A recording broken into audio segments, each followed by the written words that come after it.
we've begun to realize the importance of engagement.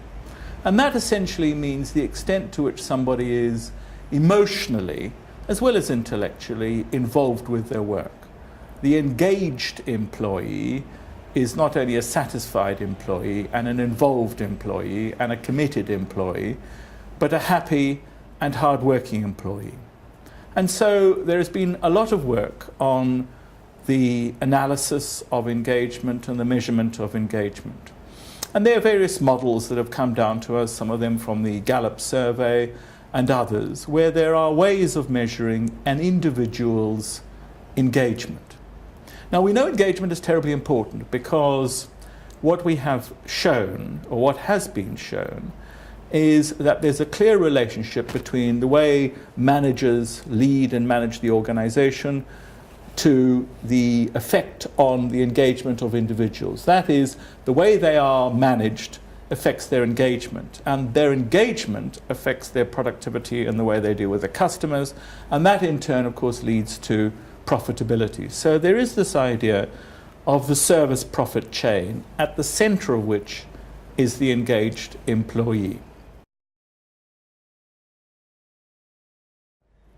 Now, engagement is not just one thing, it's not just one dimension, certainly not from an organizational point of view. And what we need, I think, is a subtle measure of the total aspects of the organizational engagement level. And that's what we've been working on for some years now, and feel confident that we've come up with a good, subtle, and most important, useful measure. It's a measure that an organization can employ to benchmark, to measure its culture, to say, what are the people feeling now? How is morale in the organization? What is the engagement level? Because we might be concerned to increase it and decrease it. So it's a multi-dimensional measure which plots out a rather subtle graph of all aspects of the organization. It's the heartbeat of the organization. It's why bother? Why use a survey such as this? After all, many organizations already have a organizational satisfaction measure or some sort of measure like that they use. Well, there's a number of important reasons. The first reason is this measure is psychometrically valid. We've spent a lot of time and effort making sure that this is a measure which stands up to psychometric assessment. Not all measures do that.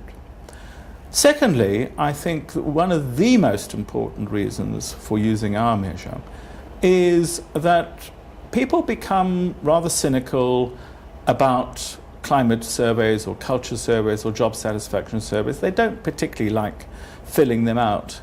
But even when they have done so, they don't really see any consequences. Now, I think our survey does something really rather different, and the engagement survey pinpoints exactly what areas are causes for concern, and indeed the opposite, causes for celebration, and more importantly, what to do about it. Because one needs to put in place some sort of intervention. There's limited time and limited money in every organization to fix particular problems. So you want to get, as the Americans say, best bang for your buck. In other words, you want to concentrate your resources and your money in areas that will raise morale, will increase engagement. And I think the great difference between our surveys and some others that we've seen is it helps the manager concentrate on where the problems are and encourages them what to do.